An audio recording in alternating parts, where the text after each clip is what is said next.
Oke, lanjut part 4 tentang diastasis rekti, yaitu bagaimana cara mengetahui apakah Mbak aku ada diastasisnya enggak sih gitu ya. Jadi ini bisa diketahui melalui assessment atau cek. Nah, ini saya mau bahas tentang teorinya dulu dan materi tentang cara cek diastasis rekti. Nanti untuk part berikutnya mungkin saya akan kasih lihat bagaimana cara pengecekan diastasis rekti secara mandiri atau sendiri. Nah, kalau kita bisa melihat, jadi pengecekan diastasis itu melalui posisi berbaring ya.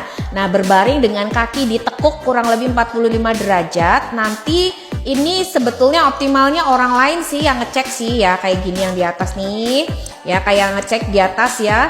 Kemudian ibu setengah sit up, jadi ibu kayak sit up ya, agak ditarik separoh gitu. Nanti di situ kan ada ketegangan di otot rectus abdominus atau otot six packnya tuh tegang. Nah, karena itu tegang, maka antara otot sama otot nanti bisa diraba pemisahannya. Ada 3 hal yang harus dicek dalam diastasis rekti. Yang pertama adalah gap. Gap itu adalah antara kalau kita ngeliatin penampakannya tadi yang otot mana itu gap itu lebar kiri dan kanan ya. Nanti kalau begitu jari kita masuk ya kayak gini kan, ibaratnya nih jari nih masuk nih. Set, jari kita yang masuk berapa? Nah, diastasis biasanya 2 jari tuh masuk set kayak gini ya. Nah, itu seperti itu persis tangannya, dia 2 jari bisa masuk. Jadi lebih dari 2 itu biasanya diastasis rekti itu ada.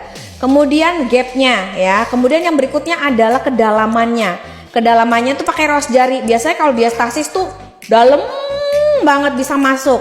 Jadi itu tangan yang di sini itu bisa masuk banget sampai ke dalam karena tidak ada tension atau ketegangan di connective tissue-nya. Nah, kemudian yang keempat adalah cek ketegangannya dari connective tissue. Nah, ketegangannya itu ya biasanya nih saya punya kayak karet. Kalau kita masukkan pas lagi tes, dia itu tensionnya atau ketegangannya itu lemah gitu ya, sehingga jari kita bisa masuk. Nah, untuk latihannya gimana sih?